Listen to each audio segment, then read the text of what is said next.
never imagined things would end this way. At first, everything seemed normal, like any relationship.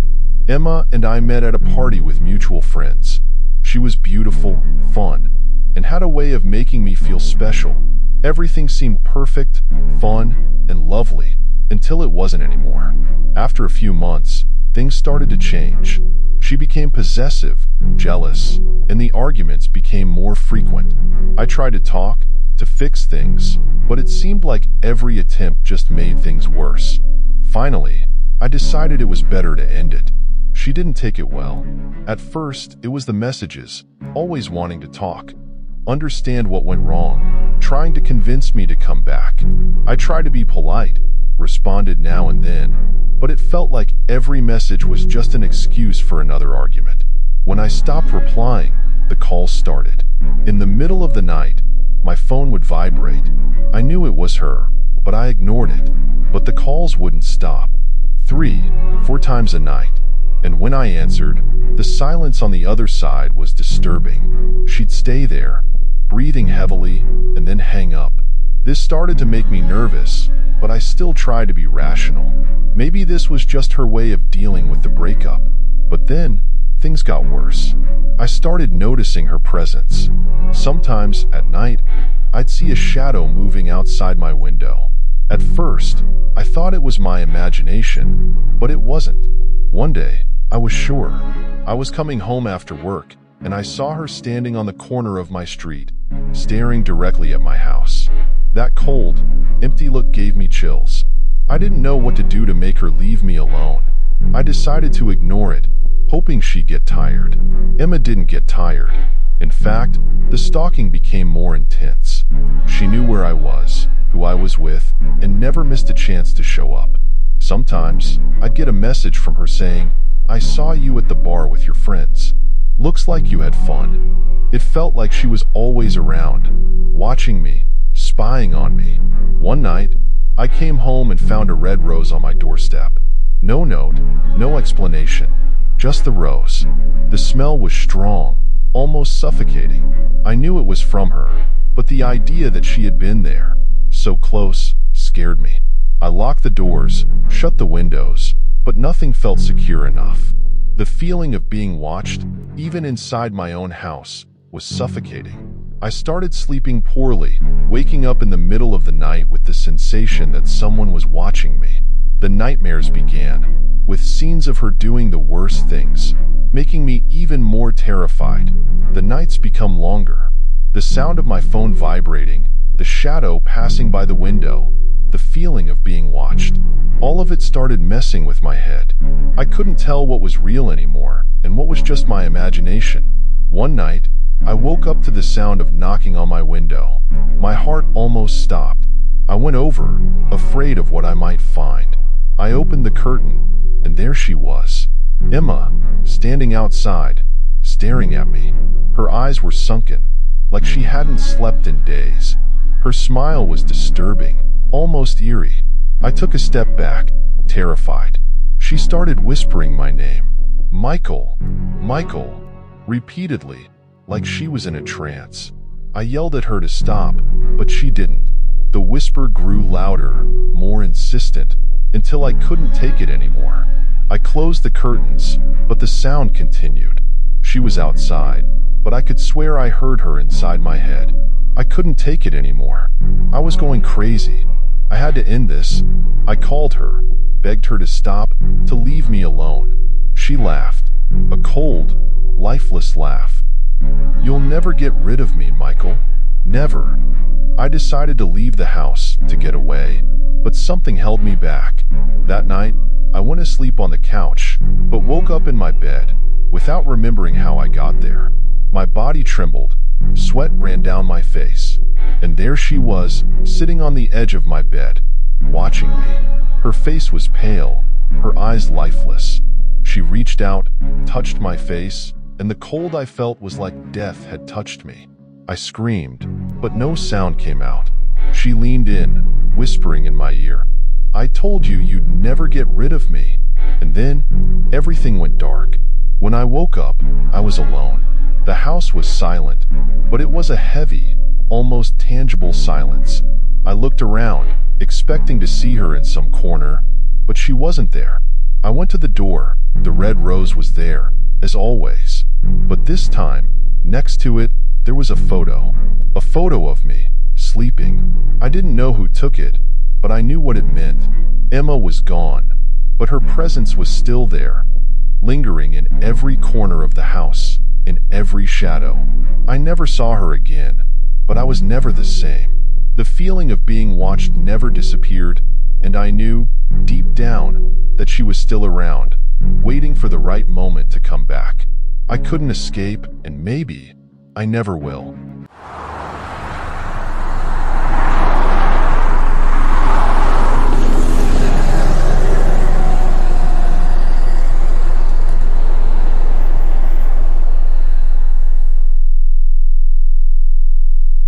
I met Jake in college, and he was the kind of guy everyone liked. Smiling, charming, always surrounded by friends. Popular and the captain of the football team. At first, I felt lucky that he was interested in me. Everything seemed perfect until, little by little, I started noticing strange things about his behavior. He always wanted to know where I was, who I was with, what I was doing. I thought it was just concern or some silly jealousy, even found it cute at first, but soon I realized it was more than that. He started showing up unexpectedly in places I was at, without telling me, and claimed it was just a coincidence. At first, I didn't think much of it, but then it started suffocating me. I tried to talk to him about it, but he would always change the subject, saying I was being silly, that he just wanted to protect me. That's when I realized I was in a relationship that wasn't good for me. I needed to end it, but I knew it wouldn't be easy. When I finally mustered the courage to break up, he didn't take it well. He cried, begged, said he loved me and would change. I stayed firm, but the guilt he made me feel was overwhelming.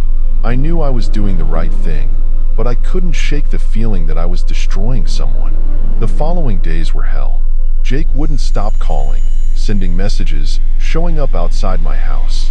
He said he just wanted to talk, that he needed to see me, but I knew that wasn't it. He was obsessed, and it scared me. I blocked his number, stopped responding to his messages, but he kept going. He created new numbers, sent emails, left notes at my door. I was starting to get scared, but I didn't know what to do. I didn't want to involve the police, thinking he would eventually get tired, but he didn't. And not calling the police sooner was one of my biggest mistakes. Things got even worse when I started noticing that he knew things about me that I hadn't told anyone. He knew where I was going, who I was seeing, even what I had bought at the grocery store. It was as if he was always there, watching me. One night, after coming home from work, I found a message written on my bathroom mirror. "I know what you did." My heart nearly stopped. How had he gotten into my house? I called my friends, and they told me to call the police, but I still thought I could handle it on my own. Then, the night started getting longer. I would hear noises outside, as if someone was walking around the house. I would look out the window, but I never saw anything. I only felt that presence, that sensation of being watched. I locked all the doors, closed all the windows, but the feeling never went away. One night, I woke up in the middle of the night to a strange sound. It was like someone was messing with the lock on my door. My heart raced, and I lay still in bed, trying to listen. The noise stopped, but then I heard footsteps outside, in the hallway. I grabbed my phone, ready to call the police, but something stopped me. A strange feeling, like I wasn't alone in the room. I slowly turned, and I saw him. Jake was standing next to my bed, staring at me with those cold, lifeless eyes. I screamed, but he didn't move. "Why did you do this, Sarah?" His voice was low, almost a whisper. "Why did you leave me?" My body trembled. I couldn't speak. He took a step toward me, and the cold I felt was like being touched by death itself. I closed my eyes, expecting the worst, but when I opened them again, he was gone. The room was empty, but the terror remained. I knew he had been there, but I didn't know how or why. The days that followed were a blur. I barely slept, barely ate, waiting for him to show up again. Every noise, every shadow made my heart jump, but he didn't come back. At least, not in the flesh. His presence, however, was everywhere. In my house, in my car, in my mind. I tried to get my life back on track, hang out with friends, work, but I always had the feeling that he was nearby, watching me. One night, I received a message from an unknown number. "You'll never get rid of me." I knew it was him. I called the police, told them everything. They came, investigated, but found nothing. "It's probably just a stalking case," they said. "Stay alert, call us if anything happens." But I knew it was more than that. I knew that Jake was no longer just an obsessive ex-boyfriend. He was something else, something I couldn't understand. After that day, I never saw Jake again. The messages stopped, the noises too. But the feeling of being watched never left. I moved, changed my number, but I still feel like he's nearby, somewhere, waiting for the right moment to come back. Sometimes, I see his reflection in mirrors or smell his cologne in the air.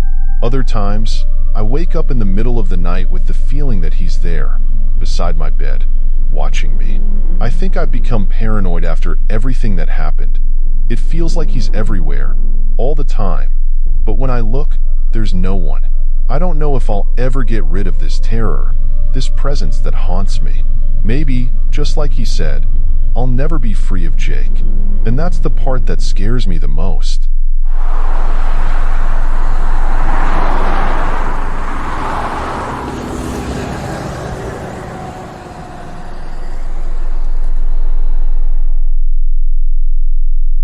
I met Mark when we were kids. He was the kind of boy who was always around, that inseparable friend who seemed to understand everything I felt. We grew up together, sharing secrets and laughter, and I never thought he could be anything more than a friend. But in our teenage years, things started to change. Mark began to show interest in me in a different way. He had always been kind, attentive, and did everything to make me smile. At first, I thought it was just friendly affection, but soon I realized he wanted more. I had never thought of him in that way, but the idea of dating someone who knew me so well seemed appealing. So, I decided to give my best friend a chance. At the beginning, everything was perfect. He was sweet, caring, and seemed to genuinely care about me. But over time, things started to shift. Mark became possessive, jealous, and the arguments became more frequent. I tried to ignore the signs, justify his behavior, but deep down, I knew something was wrong. He was extremely jealous, wouldn't let me talk to other guys, and falsely accused me of flirting with them. As time passed, Mark's jealousy became suffocating. He wanted to know where I was at every moment, who I was talking to, and every time I went out without him, it led to an argument. The fights were constant, and the sweet and kind person I had known in childhood was slowly disappearing. He gradually revealed himself to be a monster. He showed his insecurity, always thinking I was interested in someone else, that I was going to leave him. And the more he obsessed over these paranoid thoughts, the more I distanced myself. But each time I tried to talk about it, he would cry, apologize, and promise to change. I wanted to believe him, but deep down, I knew it wouldn't happen. It felt like I was stuck in a cycle where he would act badly, mistreat me, we'd argue, and then he'd apologize and cry, promising to change, only for everything to repeat again. Then one day, after an especially nasty fight, I decided it was the end. I couldn't stay in a relationship that made me feel so trapped, so suffocated. I talked to him, tried to break up calmly, but he wouldn't accept it. He begged, cried, said he would change, but I stood my ground. Mark didn't accept the breakup. At first, it was constant messages and phone calls. He wanted to talk, to convince me to come back, saying he was sorry and that things would be different. I blocked his number, stopped responding, but he didn't give up. Soon, he began showing up at my college, following me down the hallways, always there, lurking in the shadows, watching. I avoided any contact, but I knew he was close, monitoring me. People started to notice, asking if everything was okay, but I just wanted to forget, to move on. Then, he began showing up outside my house. I'd come home from college and see his figure standing on the corner, watching me. At first, I thought it was a coincidence, but soon I realized he was following me. It was like he knew every step I took, every move I made. The nights started to get long. I didn't sleep well, waking up with the feeling that someone was watching me. I locked all the doors, closed all the windows, but the sensation of being watched didn't go away. Every time I looked out the window, I expected to see Mark's shadow, but he was never there. One night, I woke up to a noise downstairs. My heart almost stopped. I crept to the stairs, trying not to make a sound, and saw the front door slightly open. I knew I had locked it before going to bed. I looked around, but no one was there. The air was heavy, and the feeling that he was near was almost tangible. I called the police, but they didn't find anything. "You probably forgot to lock the door," they said. But I knew that wasn't the case. I knew Mark was stalking me, that he had been inside my house, watching, waiting for the right moment. After that night, things intensified. Mark began sending messages from unknown numbers, telling me he knew where I was, what I was doing. He sent me photos of myself, taken without me noticing, telling me he would never leave me alone. I was on the verge of a breakdown, and I knew I had to confront him.